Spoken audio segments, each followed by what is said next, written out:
Bab 9. Pada saat ini, Claire tiba-tiba memiliki pikiran yang tidak dapat dipercaya di dalam hatinya.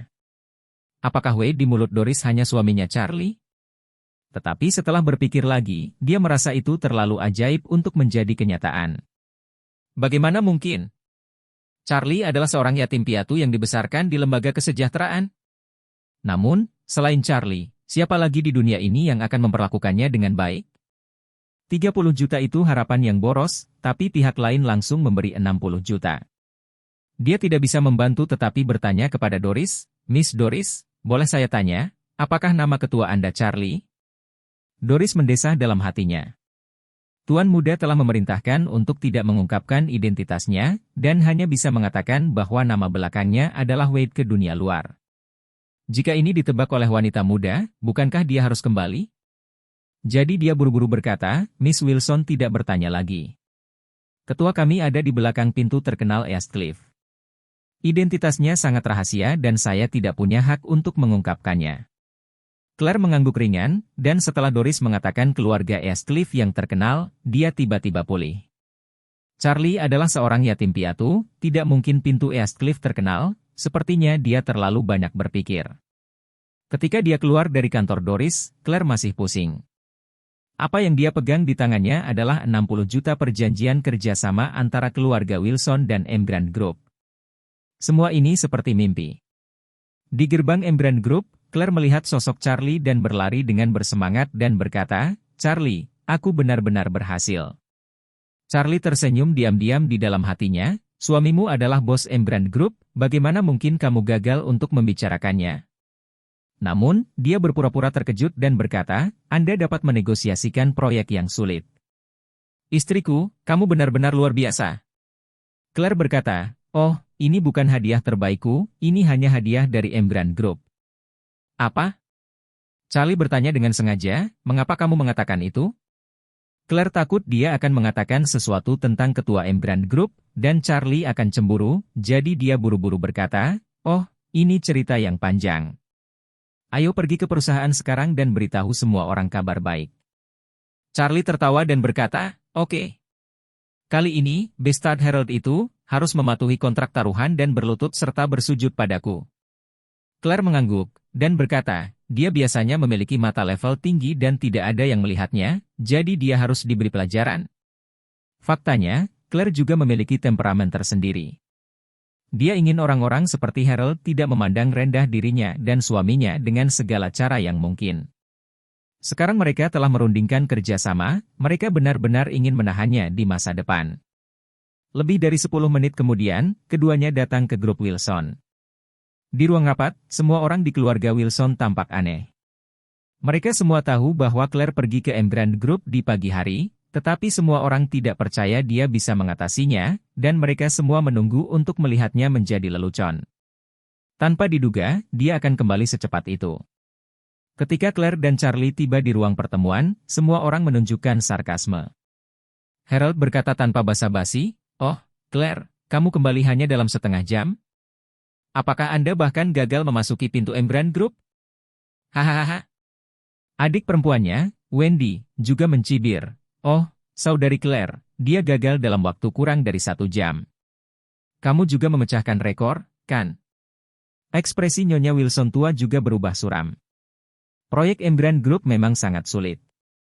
Bahkan jika Claire gagal mencapai kesimpulan, dia setidaknya harus berhati-hati, bukan? Itu benar-benar membuatnya marah karena menyerah begitu cepat. Jadi, Nyonya Wilson tua menatapnya dan berkata dengan dingin, "Claire, kamu terlalu mengecewakanku." Charlie langsung mengernyit saat mendengar ini. "Grup ini terlalu menjijikkan, bukan? Jangan ditanya tentang hasil dari masalah ini, mari kita membuat ejekan dulu terlepas dari apakah itu sembarangan atau tidak. Terutama Harold, si kura-kura Bestard, apa yang kamu lakukan? Dia akan bersujud nanti." Claire awalnya bersemangat, tapi pada saat ini, perkataan semua orang tak diragukan lagi menuangkan air dingin. Dengan amarah di hatinya, dia berkata, "Maaf, saya mengecewakan kalian semua. Doris dari Emgrand Group telah bernegosiasi dengan saya untuk kerja sama proyek." "Apa? Anda membicarakannya?" "Mustahil. Bagaimana itu mungkin? Anda bahkan tidak bisa melihat wajah Doris." Semua orang tercengang. Claire, apa menurutmu kami akan mempercayainya? Harold kembali sadar dan segera menampar meja dan berkata dengan marah, Doris dari Emgrand Group adalah elit bisnis terkenal di kota. Bagaimana dia bisa bertemu denganmu? Identitas apa yang Anda miliki? Menghadapi keraguan dan tuduhan semua orang, Claire langsung mengeluarkan kontrak dan menyerahkannya kepada Nyonya Wilson. Ini adalah kontrak proyek Emgrand Group. Mohon dilihat. Kontrak ini seperti bom, menyebabkan atmosfer orang-orang di tempat kejadian meledak tiba-tiba. Harold masih tidak mempercayainya, dan berteriak dengan keras, ini pasti kontrak palsu miliknya. Aku tidak percaya dia bisa menangani Emgrand Group. Itu dia. Wendy juga menambahkan bahan bakar dan kecemburuan ke samping, bagaimana dia bisa memenangkan kontrak Emgrand Group? Ini adalah proyek besar dengan 30 juta orang. Jika dia mampu melakukannya, saya akan menegosiasikannya. Claire mencibir dan berkata, sepupu, kamu salah. Kontrak ini bukan 30 juta, tapi 60 juta. Turun. Wendy menyeringai dan berkata, kontrak 60 juta. Apakah Anda tidak malu untuk mengatakannya? Apakah kita benar-benar bodoh? Anda dapat menandatangani 60 juta, dan saya katakan saya dapat menandatangani 100 juta. Harold juga berkata dengan wajah dingin, Claire, kamu bermain sebagai nenek dan kami sebagai monyet. Setelah dia selesai berbicara, dia berkata kepada Nyonya Wilson, Nenek, awalnya ini adalah pengkhianatan besar. Anda tidak bisa mengampuni dia. Nyonya Wilson tua juga mengertakkan gigi dengan marah. Dia merasa bahwa 90% dari 30 juta itu tidak berharga. Setelah setengah jam, Claire berlari kembali dan memberitahunya bahwa dia menandatangani 60 juta. Bukankah ini memperlakukannya sebagai orang bodoh di depan banyak orang? Benar-benar menjadi kepala keluarga tanpa imbalan? Keturunan yang tidak bermoral seperti ini, jika dia tidak bisa pergi, bagaimana dia bisa berdiri dalam keluarga di masa depan? Nyonya Wilson tua sangat cemas, menampar meja, dan berteriak, Claire, pergi ke departemen personalia untuk menjalani prosedur pengunduran diri segera. Ekspresi Claire tercengang. Apakah orang-orang ini gila? Dia membuka kontrak dan melihat, apakah mereka masih tidak percaya? Pada saat ini, seseorang tiba-tiba berteriak, FCK. Pernyataan resmi Emgrand Group dirilis. Kontrak 60 juta itu benar. Bab 10. Dengan raungan ini, semua orang terkejut. Setelah itu, semua orang buru-buru mengeluarkan ponsel mereka dan membuka akun resmi Emgrand Group. Sangat. Akun layanan resmi Emgrand Group merilis push. Proyek hotel senilai 2 miliar Emgrand Group menandatangani mitra pertama. Wakil Ketua Grup Doris dan perwakilan Aurous Hill Wilson, Claire, menandatangani kontrak dekorasi senilai 60 juta. Melihat judul ini, semua orang gila. Claire benar-benar membicarakan proyek tersebut? Dan jumlahnya menjadi 2 kali lipat. Ini baru lebih dari setengah jam. Bagaimana bisa begitu mudah? Ini sangat tidak masuk akal. Harold terkejut dan menyesal. Sebelum hari ini, Claire tidak bisa dibandingkan dengan dirinya sendiri dalam hal status dan identitas. Jika dia menerima tugas ini kemarin, tidak peduli apakah dia telah menegosiasikannya atau tidak, dia tidak akan memberi Claire kesempatan untuk menunjukkan wajahnya. Akhirnya, dia menolak karena takut gagal. Tidak masalah jika dia menolaknya, kuncinya adalah Claire benar-benar berhasil. Ini hanya ditampar di wajah. Nyonya Wilson segera mengambil kontrak itu dengan penuh semangat, membacanya dengan cermat, dan tertawa gembira. Oke. Baik. Baik. Baik. Claire, kamu benar-benar memberikan kontribusi yang besar. Setelah berbicara, dia bertanya, bagaimana Anda melakukannya? Claire berkata, terima kasih kepada Miss Doris, Deputi Doris, dia sangat optimis tentang keluarga Wilson kami. Sebenarnya, Claire ingin mengatakan yang sebenarnya, tapi setelah memikirkannya dengan hati-hati, dia tidak tahu siapa ketua Emgrand Group itu, dan tidak ada yang mungkin mempercayainya, dia membuang ide itu. Setelah mendengar ini, Harold merasa lebih tidak nyaman dan ingin mati. Pantas saja Claire bisa memenangkan kontrak. Ternyata Doris dari Emgrand Group sangat optimis dengan keluarga Wilson. Tidakkah ada yang pergi? Dia benar-benar melewatkan kesempatan besar. Saat ini, Charlie berbicara, Harold, apakah kamu ingat janji berjudi kita? Ekspresi Harold sama jeleknya dengan jika dia baru saja memakannya. Bagaimana mungkin dia tidak ingat taruhannya, dan jika dia kalah, dia harus menjatuhkan 3 kepala di depan umum. Claire mendapatkan kontrak dan menjelaskan bahwa dia kalah. Tidak mungkin. Bagaimana dia bisa bersujud pada sampah semacam ini? Tidak mungkin. Jadi dia segera mengertakkan gigi dan berkata, Charlie, apa kamu?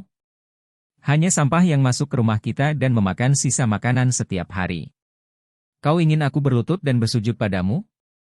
Charlie berkata dengan tenang, aku memang sia-sia, tapi kita bersumpah kemarin, jika ada yang mundur, mau, kakek, matikan nenek. Charlie dengan sengaja mengucapkan 3 kata, kematian nenek, dengan sangat keras. Sangat. Ekspresi Nyonya Wilson segera menjadi sangat jelek. Dia menatap Harold dan bertanya dengan suara dingin, apa? Apakah kamu ingin aku mati? Harold panik dan berseru, Nenek, kamu tidak bisa dibodohi oleh Charlie. Dia ingin membuat wajah cucu Anda dan wajah Anda hilang. Charlie berkata dengan acuh tak acuh saat ini, Harold, jangan membodohi nenek di sini, jangan lupa bahwa kamu telah mengambil sumpah beracun, jika kamu mundur, sumpahmu akan dikutuk oleh Tuhan. Apakah kamu ingin mengutuk nenek? Harold merasa ngeri, dan berseru, Nenek, kamu tidak bisa membuat lelucon. Nyonya Wilson tua berkata dengan wajah dingin, kamu tahu bahwa aku percaya pada Buddhisme selama hidupku dan bersumpah ke surga, beraninya kamu mengingkari janjimu. Nenek? Harold benar-benar panik, karena dia bisa melihat nenek itu sangat marah. Nyonya Wilson tua melihat bahwa Harold bahkan melanggar sumpah yang terkait dengan hidup dan mati demi prestise sendiri. Dia membanting meja dan berteriak dengan marah, apakah Anda bertekad untuk melanggar sumpah? Nenek Harold membeku dan segera membuat perhitungan di dalam hatinya. Jika dia mematuhi perjanjian perjudian dan bersujud kepada Charlie untuk mengakui kesalahannya, maka dia telah kehilangan muka. Tetapi jika dia tidak mematuhi perjanjian perjudian dan membuat marah neneknya, maka dia akan kehilangan semua yang dia miliki di keluarga Wilson. Memikirkan hal ini, meskipun hatinya 10,000 kali tidak rela, dia hanya bisa mengertakkan gigi dan berkata, oke. Saya bersedia melakukannya. Charlie menatapnya sambil tersenyum, dan tidak berkata apa-apa, hanya menunggunya berlutut dan bersujud. Harold merasa kakinya dipenuhi timah dan dengan susah payah pindah ke Charlie selangkah demi selangkah. Dia gemetar karena kebencian dan mengertakkan gigi, tapi kakinya melunak dan dia berlutut di tanah. Celepuk! Mereka yang hadir bahkan mengeluarkan ponsel mereka dengan tenang. Harold menunduk dan berkata dengan suara gemetar, aku salah. Setelah selesai berbicara, dia membungkuk dan menundukkan kepalanya. Charlie berkata, apa yang kamu katakan, aku tidak mendengar dengan jelas, berbicara lebih keras. Harold menahan penghinaan dan bersujud lagi, saya salah. Charlie mencibir dan berkata, oh, ternyata kamu salah, di mana kesalahanmu? Hati Harold karena membunuh Charlie ada di sana, tapi ada satu kepala terakhir yang tidak mengetuk. Jadi dia hanya mengertakkan gigi dan berkata, aku seharusnya tidak meragukan kemampuan Claire untuk salah. Setelah berbicara, dia bersujud lagi. Charlie merasa sangat nyaman. Dia tidak tahan dengan Harold untuk waktu yang lama, dan kali ini dia menggunakan kesempatan untuk membiarkan dia berlutut dan bersujud. Rasanya sangat keren. Claire melihat semua ini dengan heran, dan merasa bahwa suaminya tiba-tiba berbeda dari sebelumnya. Ketika spesifikasinya berbeda, dia tidak akan bisa memberitahu untuk sementara waktu. Tapi, mengingat kembali cara suaminya bertaruh dengan Harold kemarin, sepertinya dia sudah lama berharap dia akan menang. Mengapa dia memiliki kepercayaan diri yang kuat?